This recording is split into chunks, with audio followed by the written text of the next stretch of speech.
Howdy do, fella kids.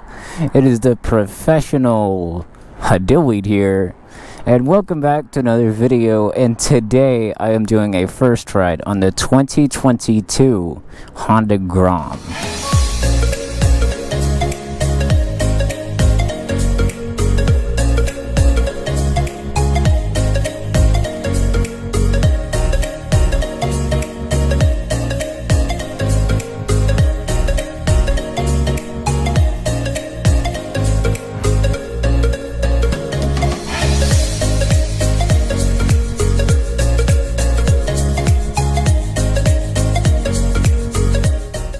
I cannot tell you how much I've been looking forward to this. Waiting for Freedom Power Sports up here in Canton, Georgia to finally get a hold of one. But a big shout out to them. They have some really nice people and a really nice inventory, including this here Honda Grom. So if you guys are in the area, or if you're not, be sure you come check them out. And be sure to tell them I sent you. I've had another opportunity to ride one of these, kind of. My boy Wayne down at the speed shop that heavily modifies these things got a hold of one for another dealership, and he clapped that one out, but only to the point to where it would still have a warranty. And he did something really cool with it where he did, like, I know it's gonna sound gross, but I'll include some pictures. He did like an olive green and made the Honda logo with gold leaf. He did a fender eliminator and I think a few other things. Oh, and some tires. And it looked awesome. However, they wanted $6,000 for it. That was just a little bit too much for a mini bike. But it did look pretty cool. But with this one in particular, this blue color, I really like it. However, it makes it look like a toy, which it kind of is. But it's not just blue. It has this metallic flake in it, and it makes it really pop out here in the sun. And I'm sure I'm going to be rambling about things that you have already known, but I'm still going to do it anyway. You see all these rivets here in the side. If you're not a big fan of this blue in particular, well, you just kind of take those off with those rivets. You put on a color you'd like more. Either that or you paint it. Alright, with all that out of the way, and I've just been waiting so too terribly long to ride one of these. So with that being said, let's just hop on this thing and let's get her cranked up.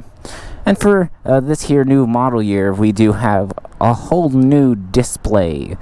And for whatever reason, you can also see your fuel economy. But so if that's something you're interested in, then you are more than welcome to do so, as well as a gear indicator. My Z125 has a gear indicator, but I'm not unable to see all this other fancy stuff other than RPM, fuel, and a clock. But my Monkey doesn't have any of those. It just has the speed and fuel and, well, the odometer, and that's it. So this is really nice to have. Alright, so with that being said, let's get these mirrors adjusted so we can see who's losing. Alright, that's good there, and let's get her cranked up. And yes, with it being a stock Grom, it sounds that of a refrigerator with the stock exhaust. But let's get going.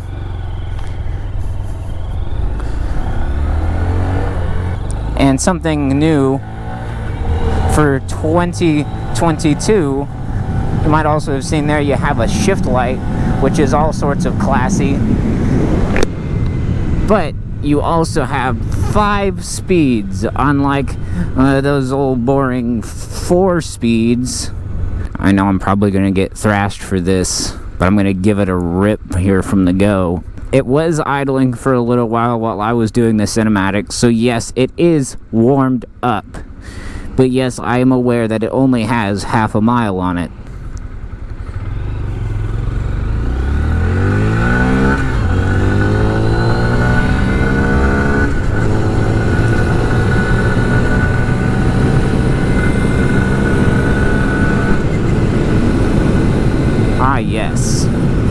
there's that 5th gear.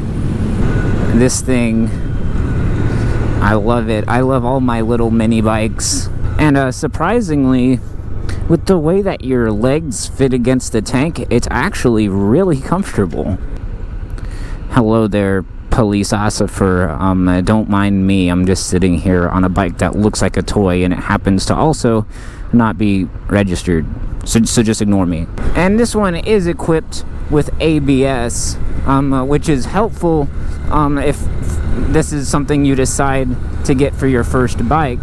But other than that, if you plan on using your Grom for, well, Grom things, I wouldn't recommend getting the ABS model, because once you go off-roading, it tends to get just a little bit annoying. But other than that, ABS is a really nice thing to have if you're, well, just starting out and not quite familiar with riding. So I'm also debating as to if I want to take this out on the interstate. The answer is, do I want to? Probably not. Am I? Yes. For scientific reasons. In the past years, you could get a 5-speed for all of your other mini bikes, obviously aftermarket. So that begs the question, are those aftermarket companies going to make a 6-speed for this? But another problem that we have found, well, since these are so customizable, everyone wants to big bore them. But with the way that the top end is on this, they found that you can't go a whole lot bigger than 170 cc's. That might be enough for some people, but for people as of like myself, I went straight to 181 cc's on my Monkey, and then I just had to go bigger from there. And doing so on this wouldn't be possible. At least we haven't found out a way to do that yet.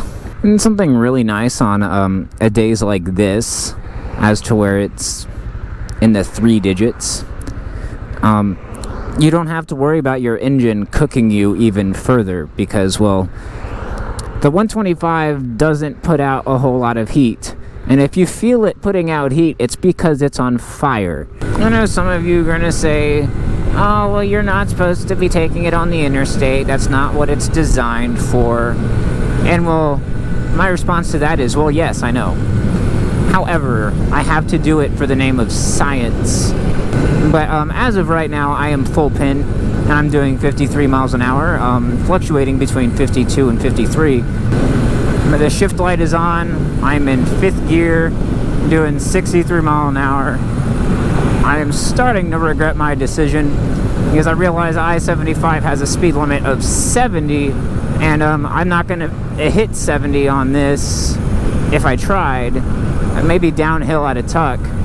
It's not very often whenever I take a 125 out on the interstate, and y'all are probably going to call me stupid. I just got passed by a Tesla and pretty much everything else. But if I go down into a tuck, I start to increase some speed, but it is starting to get a little shaky because, well, these wheels are not balanced, because Honda doesn't think that anyone is insane enough to do as to what I am doing. And now we're going to get up to a hill right here, and my speed is going to drop drastically, so I'm going to go ahead and do a full tuck, because there is a semi approaching rapidly to my rear. I'm almost keeping up with that Corolla. I mean, that's a feat of its own, right? Never mind, the Corolla is walking me. Semi is still approaching. He has gotten into the passing lane because he has seen my slow ass. There's a hill right here, so I get to actually increase going downhill, but the semi is still approaching. Good Lord, is that terrifying. Turn signal on. Come on, Grand Marquis, let me over. I took out that Yamaha scooter out on the interstate not too terribly long ago, and for whatever reason, that was a lot more terrifying. I don't know. Something about a scooter, it was just a little scary being out there on the interstate. Don't get me wrong, this was also kind of scary. Not so much because I was scared it was going to fall apart or anything just because of the power. It just wasn't there. Because this just has, I think this one comes with 9 horsepower off the bat. And with that, you can now see my fuel economy has jumped to 96 miles to the gallon, even though I was full pin the entire time I was on the interstate. Like, there wasn't a single time that I let up. And 96 miles to the gallon ain't too shabby. But granted, I believe these still only have 1.5 gallons of fuel. And so you're still only looking between like 110 miles per fill up. It's at 98 right now. I'm trying to see if I can get to the 3 digits. Because I know for sure my monkey right now is not getting within the 3 digits because I have darn near doubled the engine size, which has halved my fuel economy, which I feel like makes sense. Give me 3 digits. Give me 3 digits. That's all I want. That's all I want. Please, there we go. 100.4 miles to the gallon is what my average is. A lot of Grom riders aren't going to see that all too often, just because they buy them in the city and they just bum around on city. I meant to do that on city streets. Okay, we have survived.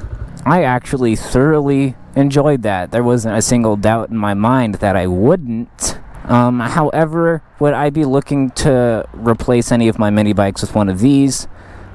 Probably not. One thing I would do is add one of these to the collection, but I would not replace any of my current bikes with it. Because having the 5 speeds from the factory is nice, and still having your factory warranty is nice. Alright, so overall impressions of this, it did not fall short of my expectations by any means, and I actually really liked it. But would I recommend one of these for a first bike? That depends. If you're in like a city area where you don't have to get on roads with high speed limits, then sure, absolutely. But if you find yourself on roads that have 55 mile an hour, 60 mile an hour speed limit, that's where you could fall into some issues, because just around that this runs out of power, and then you start to go up a hill, and then people get mad, especially around here in the Atlanta area, which is why I made my monkey stupid fast, but I've also put stupid money into it. Alright, with all that said, if you guys have any other suggestions as to what you want to see me ride next, be sure you leave a comment below, and I'll try my best to get my hands on one. Alright, and with that said, that is when we start wrapping up today's video. Hopefully you guys enjoyed. If you did, be sure you show some support by dropping a like. And if you're new around here, consider hitting that subscribe button. And most importantly, be sure you hit that booty. I'll see you guys in the next video. Peace out.